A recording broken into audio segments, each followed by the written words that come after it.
It's kind of iconic underground animation only because it was one of the biggest financial failures of any cartoon that I'm aware of. One of the biggest flops in animation history.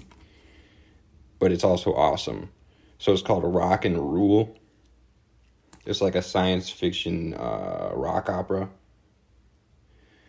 And the actual like soundtrack is crazy. So Lou Reed sings a song. Iggy Pop is in it. Debbie Harry is that Blondie. I'm gonna check so that people don't get mad. Nice, I was right.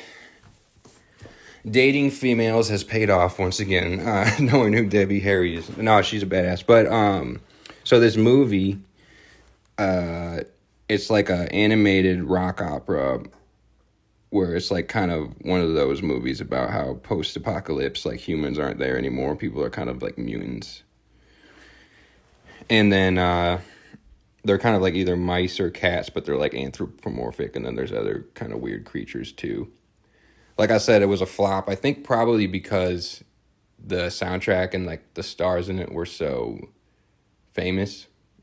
And then it just didn't make any money in theaters. And so it's kind of became a cult icon movie, which used to be on YouTube, and then I had to buy the DVD because I wanted to watch it again. But the best part for me in this whole thing, the kind of villain is this rock star who's like got evil plans. He's trying to get this main character to like sing this melody that's supposed to create like a supernatural beastly catastrophe by making her sing this melody. And so he invites her into this kind of mansion that he resides in.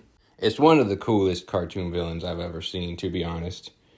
And he's like super, I mean, maybe I would compare it to like a Rocky Horror Picture Show or something.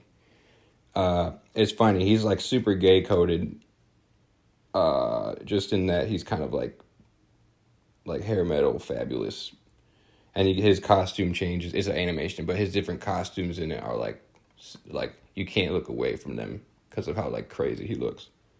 You know what's something that's been messing me up with this podcast is, I don't really get comments from people I don't know or whatever. I get some comments from people I do know, but I got one, and it was probably even a bot, but the comment was on one of my past episodes. And it was just like the two words it said gay weirdo. And it could have been a bot, like I said, but my initial reaction to it, I was like honestly confused and not like thinking it was an insult. Like I couldn't tell at first. And then I clicked on the profile and it was sort of hyper masculine shit. But when I first looked at it, I just feel like my world I live in, just because people in the arts have definitely taken that word into a positive thing very frequently.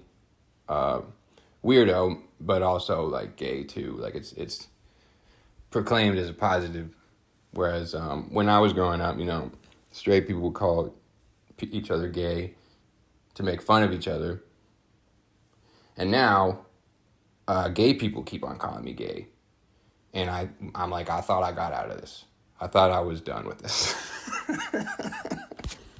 I'm just kidding. That's true, though. Because I looked at the comment, and I didn't know if it was an insult. I mean, it was the blatancy of it made it seem like it was an insult. But then I had to, like, take a step back and be like, wait a minute, this isn't... I've seen this in so many different contexts. I didn't particularly like the comment. This is just a story about how the times are changing.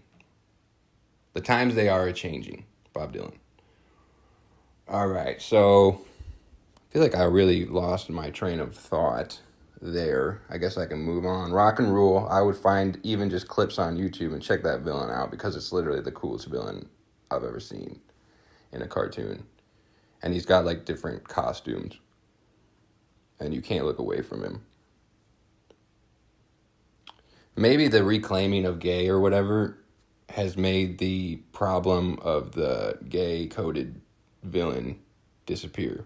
Now it's not a problem. Now it's just like, yeah, there probably are gay villains. There are probably plenty of gay villains out there. And they deserve to be represented just like the toxic men. The toxic males. I guess gay people can still be toxic males. You never thought about that, did ya? My favorite thing about recording this podcast is that although no one really listens to it, you really only need one person to listen to it who gets pissed off at what you say. And then the whole thing becomes pointless. And you never should have posted it. And you never will post again. And you'll take your website down, take all your books off Amazon, change your name, and go elsewhere.